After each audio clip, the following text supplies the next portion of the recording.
sees and he knows your pain and your woes. He's coming to meet your need. Yo, what's up, everybody? This is Gerald Scott. First of all, I want to thank you so much for already supporting our Ask a Church Guy web series. Episode 1 is already out there. We thank you so much for your support. This is something different. However, I kind of wanted to get in this space and talk about something that's affecting us all, but in a different way. It's called the quarantine and the pew. We're going to talk about how the quarantine is affecting the average regular church member. You're going to hear a lot of conversations. You've already had a lot of conversations about the church in general, but from way above, from a place that doesn't quite trickle down to us. This is going to be an experience that we can discuss and deal with how it's changing us, how we're facing it, what it's showing us, what it's teaching us. And I hope that this will be something that can be very helpful for you, for your ministry, for your personal life, for what you're growing with. I actually am not what you would call a regular pew member. In the old church, we call them a lay member. I've been serving in ministry my entire adult life. I've served in every capacity of the church. I preached, sang, played, passed the offering plate, cleaned the floor, whatever was needed in church, I've done it. But this is an opportunity because the quarantine has made me also a lay member. I have to sit back and watch it just like you. So many opportunities I'm getting a chance to experience church in a different way. And I'm learning things and how church may or may not be translating the point of the pulpit, the point of the choir stand may not be getting across, or very well may be getting across in an amazing way. So we just want to go through a lot of those things. This is the quarantine and the pew. Hopefully, for the sake of this discussion, we can be mindful of how we approach and discuss and even word this pandemic, this quarantine. I don't want to say stuff like the good thing about this pandemic or the great thing about coronavirus. This is a situation that has hit America extremely hard. 50,000 people have died in this country, hundreds of thousands across the world. We are not looking at something where we can just look at it and say, oh, this has worked for us and this is something we could keep. This is a terrible tragedy. This is something that we need to realize, that people that we love have lost loved ones. We've lost loved ones. We've lost friends. This has affected us in a great way. It's something that we'll talk about in this country for 100 years to come. So let's watch how we say that. Even though we may talk about some things that have come from it that may have been for our benefit, we're not looking at this from a thing that we can capitalize on.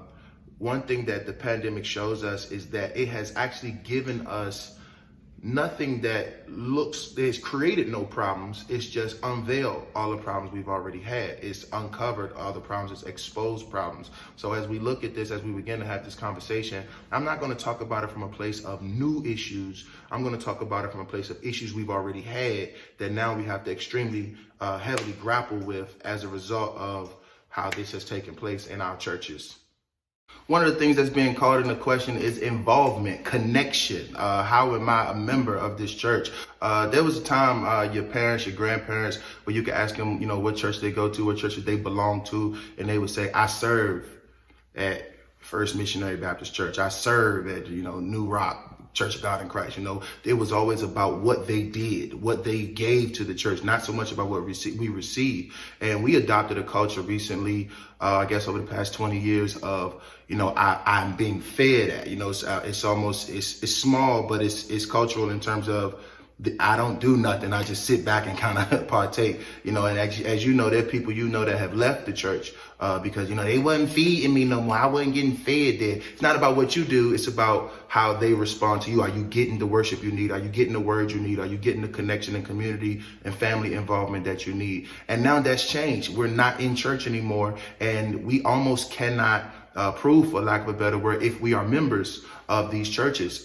We can't just sit back anymore and say, I'm a member just because I say I go there. How does connection look now that we're at home? How does involvement look? How does family, community in a church look? And we have been a part of a culture. It's exposing the culture that we had, but that wasn't something that we sought after. We covered it up with just presence. And now without the presence of being at church, we have to kind of determine if this makes sense to still find a place to serve in a way that we can show that we are a part of this ministry. So that's something that's been uncovered that we kind of need to pay close attention to. What does community look like? What does involvement look like? How does connection look now that we have uncovered the fact that we have historically been disconnected but didn't know it? So that's a big thing that we kind of can pay attention to. And you got to pay attention to what your churches are offering. Make sure that you make a special effort, not just to enjoy your stream, but to make sure that you serve, connect, give something in a special way, because that culture that we adopted is not what church is about. It's not what family is about. And that's something that COVID has uncovered that has been a problem for us. Involvement, community, connection. What do you give? Another thing that this has uncovered is about our own personal theology. This is a big question. Like, what do you think about God? What do you know about God? What do you know about God versus the God you learned and the God that actually is? It's very weird. Our church has kind of, this is uncovering that our church has kind of put itself in a place where we have shaped God as a God who works for us. God who does what we say do. He's the God of blessings, and he's the God, he can speak life into your situation, and you're going to win, and whatever you decree and declare, and God is here for you, and there's going to be a blessing. Listen, there's somebody out there that doesn't understand right now that God is putting you through all of this just to make you better, and your enemies and your haters are all, see, I was just playing. But that's kind of how our churches have started to sound, because everything is for us. Everything is about us. We have not accepted a God who may not be totally working for us, the God of Job, the God of that book where there's somebody who God seems to be antagonizing, but it's all for his will, that his will is more important than your will. What has happened is, the reason why it's hard to adjust to what's happening all around us, the economy, death, depression, everything that we're having, is that we have not learned of a God who runs this way. The God we learn works for you, does everything you say do. One of my favorite pastors calls him a celestial bellman. We've learned about God who is not the God of your struggle.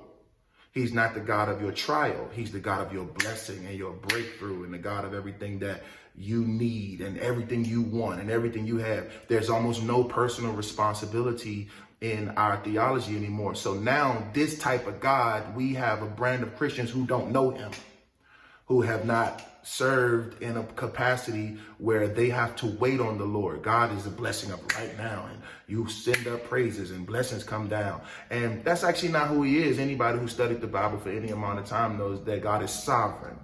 And that means he does what he want to do, when he want to do. So now if you're in this situation, COVID has uncovered that there are a lot of us who don't really know God and don't know what we think about God, and it's affecting our personal theology. Our theology was based on him coming to us.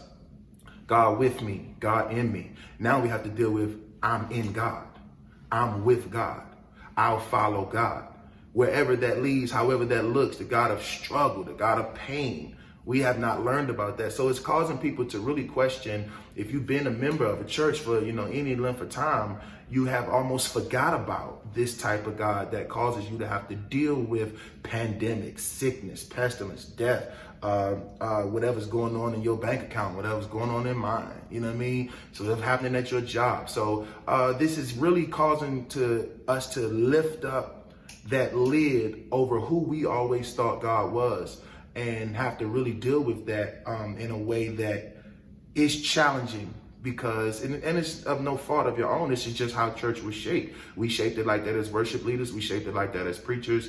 It's not a problem, because God is that too. But it's been put in a place where now we have to learn about a fullness of God, that he ain't just the God that works for you. He's also the God that drags you through things for his glory.